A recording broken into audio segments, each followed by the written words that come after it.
தேவனுடைய நாமம் மகிமைப்படுவதாக. நாம் இந்த நாளிலே ஆண்டவருடைய மரணத்தை நினைவு கூறும் ஒரு நாள். நம்முடைய ஆண்டவர் இந்த பூமியில் இருக்கும்போது என்னை நினைவு கூறும்படி இதை செய்யுங்கள் என்று சொன்னார். தேவன் தம்முடைய இரத்தத்தை சிந்தினதையும், தேவன் தம்முடைய சரீரத்தை நமக்காக பிற்கப்பட்டதையும் நாம் திருச்சபைகளிலே, நாம் கர்த்தருடைய பந்தியிலே ஒவ்வொரு நேரமும் ஆண்டவருடைய மரணத்தை நினைவு கூர்ந்து நாம் கடவுளோடு நாம் ஐக்கியப்படுவது உண்டு.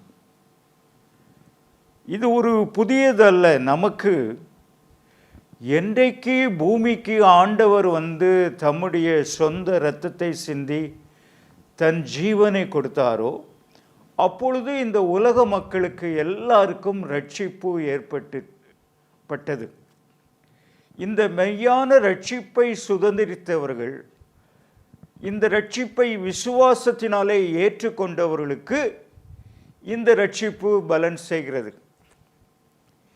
இதோ இந்த பூமியிலே மறைவான காரியங்களும் உண்டு, இந்த பூமியிலே மறைவான காரியங்களும் உண்டு, வெளிப்படுத்தப்பட்ட காரியங்களும் உண்டு. பாவிகளை ரட்சிக்க கிறிஸ்து இயேசு உலகத்தில் வந்தார். இந்த நாளிலே நாம் மனிதனை பற்றி சற்று நேரம் பார்க்கிறோம். மனிதனானவன் ஒரு ஆராய்ச்சி குணமுள்ளவன், எதையுமே அவன் ஆராய்ச்சி செய்பவன். இந்த நாட்களிலே இவ்வளவு கண்டுபிடிப்புகள் இந்த உலகத்திலே வந்தது என்றால் அவனுடைய மூளையும் மனதும் ஆராய்ச்சி செய்தது. நாமும் கூட ஒரு சிறு குழந்தையை பார்க்கிறோம், அது ஏன் என்ன என்று கேட்டுக்கொண்டே இருக்கும். அப்பொழுது நாம் கூட சொல்லுவோம், தொந்தரவு பண்ணாத. சிறு பிள்ளைகளை அதட்டுவோம். சிறு பிள்ளைகளாக இருக்கும்போதே மனுஷனுக்கு இப்படிப்பட்ட நல்ல குணம் இருக்குது. அவனுக்குள்ள ஒரு ஆராய்ச்சி குணம் இருக்கும்போது தான் நம்ம உண்மையை கண்டு கொள்கிறோம். காரணம், நம்முடைய தேவனாகிய கர்த்தர் சொல்லுகிறார், மறைவானவைகள் நம்முடைய தேவனாகிய கர்த்தருக்கே உரியவைகள், வெளிப்படுத்தப்பட்டவைகளோ பிள்ளைகளுக்கு உரியவைகள். இந்த சத்தியத்தை உபாகமம் 27ஆம் அதிகாரம் 29ஆம் வசனத்திலே நாம் காண்கிறோம். இப்போ மறைவானவைகள் தேவனுக்குரியவைகள், நமக்கு வெளிப்படுத்தப்பட்டவைகளோ நமக்குரியவைகள். இப்போ கடவுளுடைய வெளிப்பாடு இல்லாமல் யாரும் கடவுளை அறிய முடியாது.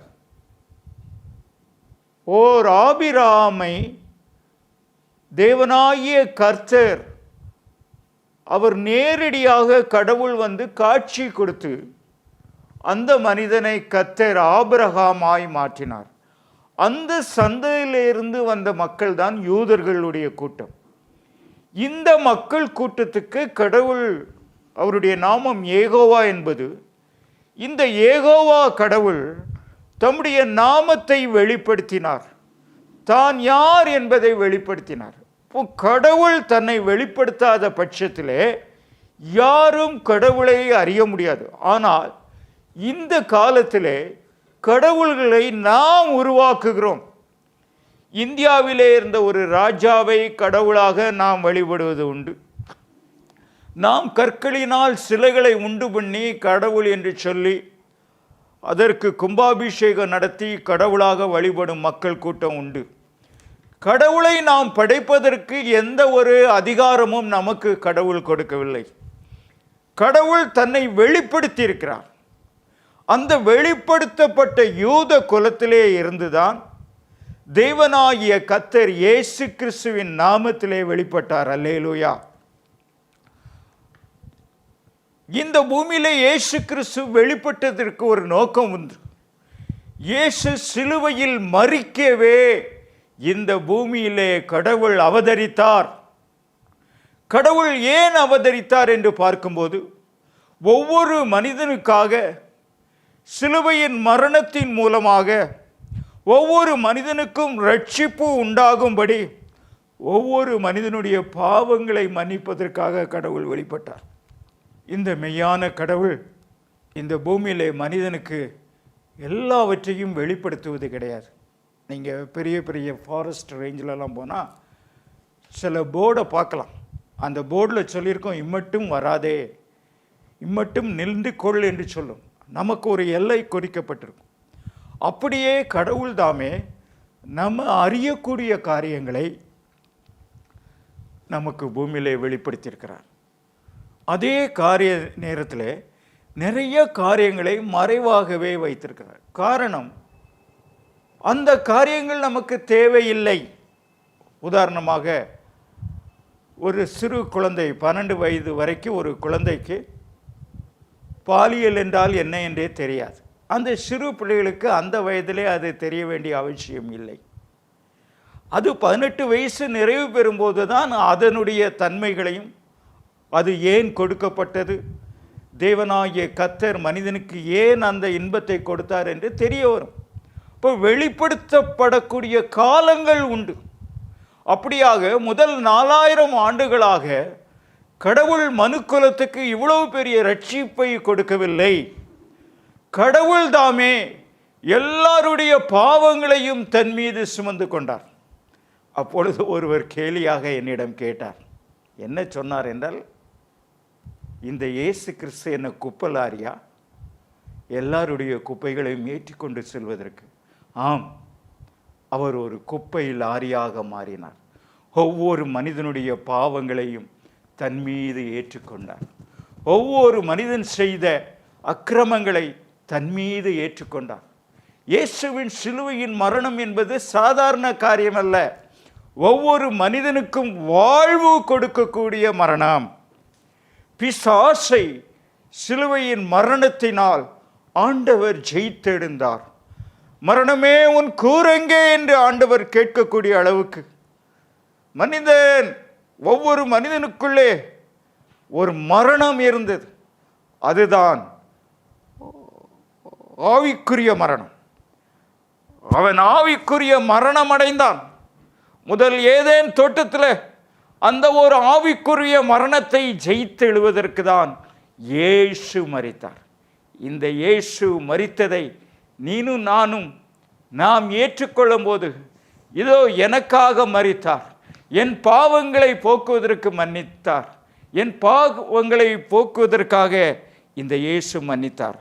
இதோ ஆண்டவருடைய வசனம் இப்படி கூறுகிறது. அது என்ன கூறுகிறது என்றால், பாவ மன்னிப்பு உண்டாகும்படி சிந்தப்படுகிற உடன்படிக்கக்கூடிய என்னுடைய இரத்தமாக இருக்கிறது. ஆண்டவருடைய மரணத்தில் நம்முடைய ஆண்டவர் இயேசுவின் இரத்தம் ஒரு கொடூரமான முறையிலே சிந்தப்பட்டது. சாதாரண முறையிலே அல்ல. ஒரு பெரிய ஒரு குற்றவாளிக்கு கிடைக்க வேண்டிய தண்டனையை கடவுள் ஏற்றுக்கொண்டார். ஏன்? என் மீதும் உன் மீதும் உள்ள மெய்யான ஓர் அன்பு, தேவன் அன்பாகவே இருக்கிறார். அவருடைய ஓர் அன்புதான் தம்முடைய குமாரனை இப்படி மரணத்துக்கு ஒப்பு கொடுத்தார். அப்போ யூதர்கள் கேலி பண்ணினார்கள். இதோ யூதருடைய ராஜாவானால் இப்பொழுது அந்த சிலுவை விட்டு இறங்கி வா என்று சொன்னார்கள். அப்பொழுது இயேசு, இதற்காகவே நான் வந்தேன். நான் ஒவ்வொரு மனிதனுக்கும் பாவத்தை மன்னிக்கவும், பாவத்தை தன் மீது ஏற்றுக்கொள்ளவும் தான் ஆண்டவர் மரித்தார். இயேசுவினுடைய மரணத்திலே பெரிய ரகசியம் இருக்குது. இயேசு மகா சத்தமாய் கூப்பிட்டு தம் ஆவியை விட்டார். கடவுள் தம் ஆவியை ஏன் விட்டார் என்றால், 3ஆம் நாள் உயிர்த்தெழ அவர் பிதாவினிடத்திலிருந்து சென்று, அவர் பிதாவினிடத்தில் தம் ஆவியை ஒப்பு கொடுத்து 3ஆம் நாள் உயிர்த்தெழுந்து இன்றைக்கும் ஜீவிக்கிறவராயிருக்கிறார். இயேசு ஜீவிக்கிறார், ஜீவனுள்ள தேவன். இந்த இயேசுவை நோக்கி கூப்பிட்ட எத்தனை கோடி மக்களுக்கு இயேசு பதில் கொடுத்திருக்கிறார். எத்தனை கோடி மக்களுக்கு இந்த இயேசு காட்சி கொடுத்திருக்கிறார். இந்த இயேசுவே மெய்யான தேவன். வானத்திலும் பூமியிலும் இயேசுவின் நாமமே அல்லாமல் நமக்கு வேறொரு நாமம் கொடுக்கப்படவில்லை. இயேசுவின் மரணத்தை இந்த நாளிலே நீ கேள்விப்பட்டிருக்கிறாய். இது ஒரு சரித்திர உண்மை. இயேசு மரித்தது கட்டுக்கதை அல்ல, இது ஒரு சரித்திர உண்மை. It is recorded in the history. சரித்திர உண்மை. ஏன் மரித்தார்? ஏன் உயிர் தெழுந்தார்? எனக்காக, உனக்காக. பின்பு பார்க்கிறோம், நம்முடைய ஆண்டவர் இயேசு கிறிஸ்து இந்த பூமியில் இருக்கும்போது அவர் ராப்போஜனம் என்பதை நடத்தினார். அப்பொழுது தம்முடைய 12 சீஷர்களையும் கூப்பிட்டு சொன்னது என்னவென்றால், இது உங்களுக்காக கொடுக்கப்படுகிற என்னுடைய சரீரமாக இருக்கிறது. என் சரீரத்தை உங்களுக்காக கொடுக்கிறேன். இது உங்களுக்காக சிந்தப்படுகிற என்னுடைய இரத்தமாக இருக்கிறது என்று சொன்னார். என் இரத்தத்தை இந்த சிலுவையில் நான் சிந்துகிறதுக்கு காரணம் உங்களுடைய பாவ நிவிர்த்திக்காக. நீ சிறு வயது முதற்கொண்டு இத்தனை வயது வரைக்கும் எத்தனையோ பாவங்களை செய்து விடுகிறாய். அறிந்தோ இல்லாவிட்டால் அறியாமலேயோ பாவங்களை மனிதன் செய்து கொண்டே இருக்கிறான். மனிதன் ஒரு பாவி என்பதை உணர்ந்து இந்த இயேசுவை நோக்கி பார்ப்பாயானால், இந்த இயேசு உன் பாவங்களை மன்னித்து உனக்கு புதிய ஒரு ஆவிக்குரிய வாழ்க்கையை துவங்குகிறார். கிறிஸ்துவுக்குள் புதிய மனுஷனாக உன்னை சிருஷ்டிக்கிறார். சகோதரனே, சகோதரியே, இதோ இயேசுவின் மரணத்திலே உள்ள பெரிய ரகசியம் அதுதான். பின்பும் தொடர்ந்து பார்க்கும்போது ரோமர் 6ஆம் அதிகாரம் 3ஆம் வசனத்தில், கிறிஸ்து இயேசுக்குள்ளாக ஞானஸ்நானம் பெற்ற நாம் அனைவரும் அவருடைய மரணத்திற்குள்ளாக ஞானஸ்நானம் பெற்றிருக்கிறோம். இன்றைக்கு ஏன் முழுக்க ஞானஸ்நானம் தேவைப்படுகிறது என்றால், நாம் ஞானஸ்நானம் என்பது இந்த பாவ மன்னிப்பு பெற்றவர்களுக்கு கொடுக்கப்படுகிறது. இந்த பாவ மன்னிப்பு பெற்றவர்கள் தண்ணீர்களே மூழ்கி எந்திக்கும் போது நாம் ஞானஸ்நானம் பெற்ற அனைவர்களும் இயேசுவின் மரணத்துக்குள்ளாக ஞானஸ்நானம் பெற்றிருக்கிறோம். என் சுயம், என் மாமிச இச்சைகள், உலகத்தின் ஆசைகள், என் பாவம் எல்லாவற்றையும் சிலுவையில் அறைந்து விட்டேன். ஒரு கிறிஸ்தவன் என்பவன் சிலுவையில் அறையப்பட்ட அனுபவம் வேண்டும். இதோ ஒரு நாளிலே ஒரு ட்ரெயினில் சீட்டு விளையாடிட்டு இருந்தாங்க. அப்போ அந்த சீட்டு விளையாடுற கூட்டத்தில் ஒரு ரட்சிக்கப்பட்ட ஒரு சகோதரன் காணப்பட்டான். அப்போது அந்த சீட்டு விளையாடுற ஒரு 3 பேர், நீங்களும் சீட்டு விளையாட வாரீங்களா? இதோ 3 பேர் இருக்கிற ஒரு கை குறையுது, வாரீங்களா என்று கேட்கும்போது அவர் சொன்னார், நான் சிலுவையில் அறையப்பட்டேன், நான் சீட்டு விளையாடுறதை விட்டுவிட்டேன், நான் சீட்டு விளையாட வர முடியாது என்று சொன்னார். பாவத்துக்கு மரித்த நாம் இந்த பாவத்திலே எப்படி பிழைப்போம், இந்த பாவத்திலே எப்படி நிலைத்திருப்போம் என்று தேவனுடைய பிள்ளையாக சாட்சி கூறினார். இன்றைக்கு நீங்கள் அப்படி சொல்ல முடியுமா? எத்தனை பாவ இச்சைகள், எத்தனை காரியங்கள், கேடான காரியங்கள் நம்மளை சுற்றி இருக்கிறது. எத்தனை நண்பர்கள் உனக்கு மதுவை கொடுக்கிறார்கள், நீ அந்த மதுவை குடிக்க மாட்டேன் என்று சொல்லுகிறாயா? இல்லை, இது ஒரு பார்ட்டி, இது ஒரு கிளப் என்று நீனும் அந்த மதுவை ருசி பார்த்தது உண்டா? சொல்லுவாங்க. பில்லிகிராம் கூட்டத்துக்கு ஆம்ஸ்டர்டாம் கூட்டிட்டு போனாங்களாம். இப்போ பிளெயினில் அங்கே இலவசமாக மது கொடுப்பார்கள். பிளெயினில் போன பாதி ஊழியக்காரர்கள் அந்த மதுவை ருசித்து பார்த்தார்களாம். எவ்வளவு பரிதாபமான ஒரு சாட்சி பார்த்தீங்களா? நம்ம மரித்தோம் என்றால் கிறிஸ்துவுக்குள் மரித்தவர்கள் பாவத்துக்கு எப்படி பிழைத்திருப்பார்கள்? நம்முடைய மாமிச இச்சைகளையும் உலகத்தின் ஆசைகளையும் சிலுவையில் அறைய வேண்டும். இன்று இயேசு மரித்த நாளிலே ஒரு தீர்மானம் செய், இனி நான் பாவம் செய்ய மாட்டேன். என் மாமிசம் அந்த சிலுவையில் அறையப்பட்டிருக்கிறது, நான் பாவம் செய்ய மாட்டேன் என்று நீ ஒரு தீர்மானம் பண்ணு. தானியேல் தீர்மானம் பண்ணான், நான் தீட்டானதை புசிக்க மாட்டேன் என்று அவன் தீர்மானம் பண்ணியானபடியால் தேவன் அந்த தானியேலை உயர்ந்த நிலைக்கு உயர்த்தினார். அல்லேலூயா. இன்றைக்கு நம்முடைய தீர்மானங்கள் எப்படி இருக்குது? நம்முடைய ரட்சிக்கப்பட்டிருக்கிறோம், நம்ம பரிசுத்த ஆவி அபிஷேகம் பெற்றிருக்கிறோம், தேவனுக்காக ஊழியம் வேற செய்கிறோம். உன்னுடைய தீர்மானங்கள் தான் உன் வாழ்க்கையை எடுத்து செல்கிறது. ஒரு பெரிய ஊழியக்காரர், பில்லி கிரஹாம் என்ற ஊழியக்காரர் ஒரு பத்திரிக்கை நடத்தினார். அந்த பத்திரிக்கையுடைய பேரே டிசிஷன், தீர்மானம். ஆகையாலே நாம் நாம் என்றைக்கு ஆண்டவர் இயேசுக்கென்று நாம் தீர்மானம் எடுத்தோமோ அன்றைக்கு இரட்சிப்பை அடைந்தோம். அந்த இரட்சிப்பை பெற்றவர்கள் உங்கள் தீர்மானத்திலே நிலைத்திருங்கள். இன்னும் தொடர்ந்து பார்க்கிறோம் என்றால் நாம் பார்க்கிறோம் 1 கொரிந்தியர் 1:18 23 சிலுவையை பற்றின உபதேசம் கெட்டு போர்களுக்கு பைத்தியமாய் இருக்கிறது, இது ரட்சிக்கப்படுகிற நமக்கோ தேவ பலனாய் இருக்கிறது. கெட்டு போர்களுக்கு இது பைத்தியமாய் இருக்கும். காரணம் என்னவென்றால், இந்த உலகத்திலே எல்லா மனிதர்களும் காண்கின்ற உலகத்தை தான் நிஜம் என்று நம்புகிறார்கள்.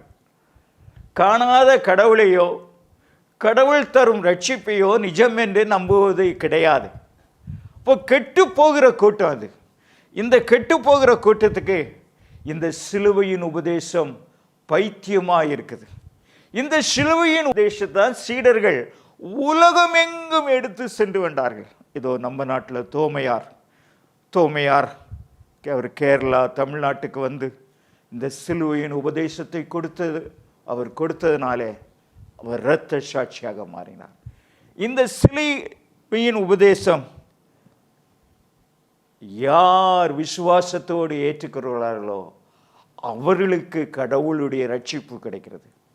இன்னைக்கு இந்த உலகத்தில் என்ன பெரிய பிரச்சனை தான், காணாதவைகளை குறித்து இதோ வெளியான காரியங்களுக்கும் மறைவான காரியங்களுக்கும் சம்பந்தம் உண்டு.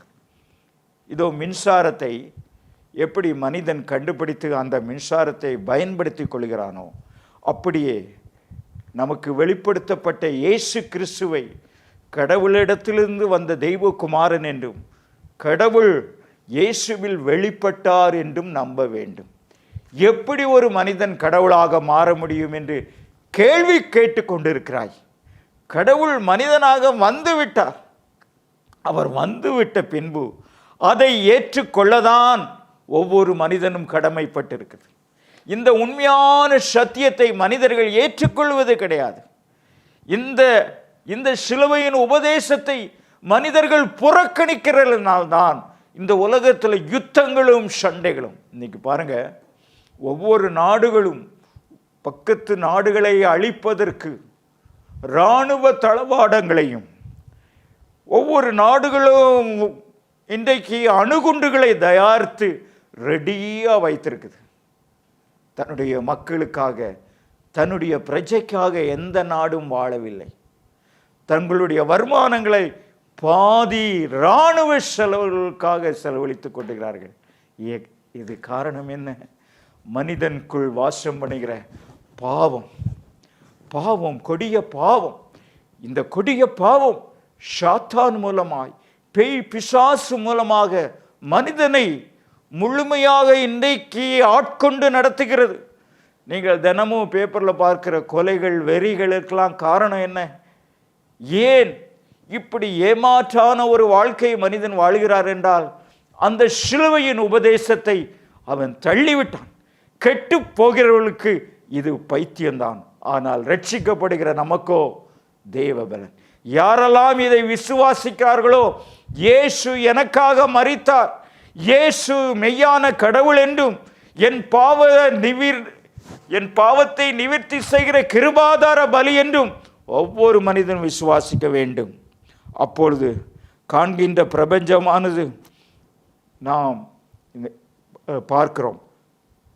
அதே நேரத்தில் இந்த பிரபஞ்சத்தை படைத்த ஒரு காணப்படாத மனது உண்டு, பெரிய மனது உண்டு. அந்த பெரிய மனது தான் கடவுள். நம்முடைய மனசை கூட நம்ம பார்க்க முடியாது. ஆனால் நம்ம மரித்த பின்பும் நம்முடைய மனசு உண்டு. உன் ஆவியோடு உன்னுடைய மனசு சென்று கடவுளோடு வாழக்கூடிய பாக்கியத்தை நீ பெற்றுக்கொள்கிறாய். ஆகையால காணப்படாத உலகத்தை பற்றியும் யாருக்கும் கவலை கிடையாது. காணப்படாத இந்த ரட்சிப்பை குறித்து இயேசு சொல்லும் போது, எப்படி காற்றானது அது எங்கிருந்து வருது, அது எங்கே போகுது, அது என்ன, அதை உணர முடியும்.